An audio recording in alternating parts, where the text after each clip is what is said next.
The AA Daily Reflections for April 16th, entitled Anger, a Dubious Luxury, in quotations. If we were to live, we had to be free of anger. The grouch and the brainstorm were not for us.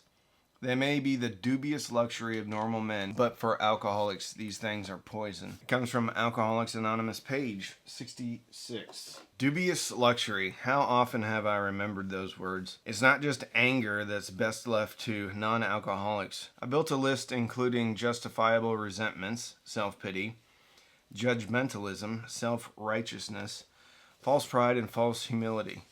I'm always surprised to read the actual quote. So well have the principles of the program been drummed into me that I keep thinking all of these defects are listed too. Thank God I can't afford them, or I surely would indulge in them. This is one that continues to crop back up. I am way better at it than I used to be. But justifiable anger. So literally yesterday, there's a situation going on with my oldest daughter that is from this marriage. So my 12-year-old. She is dealing with this girl who, well, is a liar. And they used to be friends. They've been friends for, I think, since she was 6. And I had this girl's number way back when. I caught her in a couple of lies. It got to the point where this girl was just bad news.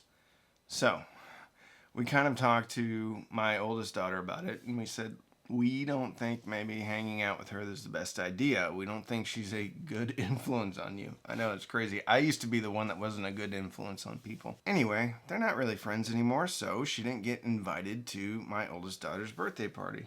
Well, that has put into motion where we're at today. And where we're at today is that girl is basically straight up lying about my daughter, to the point where she's going to turn my daughter in for bullying, even though she's not doing it. And if my daughter gets turned in for some type of disciplinary thing, then she won't get to go on a band field trip. And she works super hard at band, so she's been devastated. Now, we're future tripping a little bit because I have no idea what the situation is going to look like. Regardless, I got very angry, and I thought it was, well, self-righteous. And I started running through all these scenarios in my head about what I'm going to do, what I'm going to say to the principal, yada, yada, yada. And it really upset me yesterday, and really upset my wife. The point is, I woke up this morning, and I prayed about it. And I do the serenity prayer every morning. Grant me the serenity to accept the things I cannot change, courage to change the things I can, and the wisdom to know the difference. Well, there are things that I can do in this situation, and I can do them from a non-emotional, non-judgmental, very fact-based, tangible, taking my feelings out of the equation. And I pray every morning for things that are hanging in the ethos as far as what I can control, but are still bothering me, that God's will would simply be done in that situation. And that's what I did this morning. Self-righteousness, false pride, and false humility. Self-righteousness is another good one, too.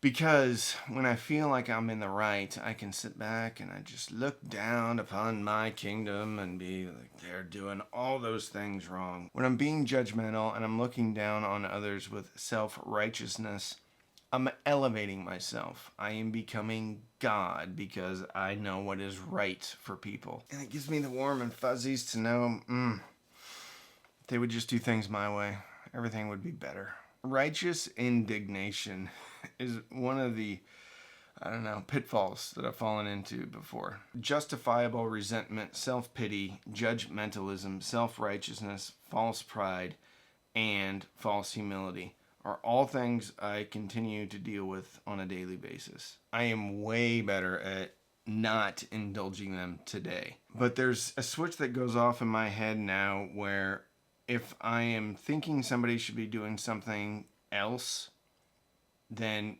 a light bulb goes off with that switch, apparently. And I'm kind of snapped back into, okay, what is going on with me right now? Where is my spiritual program at? How close am I to my higher power? I'm not saying that they never happen, because they obviously do happen, but I do have at least a feedback loop to know that I'm in that headspace. and that I need to get out of that headspace. I don't know. Pretty good one today. Anger, a dubious luxury. I like it. We don't get it. I can't be angry. And when I do, I need to figure out why I'm angry and then fix it. Hope you have a great day. Subscribe and like if you want to. If you're not sober, go to a meeting. If you are sober, pray. Have a great day. Stay sober.